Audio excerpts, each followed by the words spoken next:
মিথজীবিতা কি? যে মটর গাছের মূলের অর্বুদে থাকা রাইজোবিয়াম বা মানুষের অন্ত্রে থাকা এসেরিচিয়া কোলাই ব্যাকটেরিয়ার পোষক দেহের সঙ্গে ক্ষতি যদি না করে, তাহলে তার সহাবস্থানের মাধ্যমে থাকার যে পদ্ধতি তাই হলো মিথজীবিতা।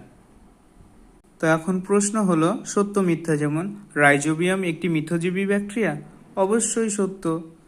কিংবা পরের প্রশ্ন, ডাল জাতীয় উদ্ভিদের মূলের অর্বুদে বসবাসকারী মিথজীবী ব্যাকটেরিয়ার নাম কি? অবশ্যই সেটা রাইজোবিয়াম। কিংবা বলা যেতে পারে মানুষের ক্ষুদ্রান্তে বসবাসকারী উপকারী ব্যাকটেরিয়া কোনটি?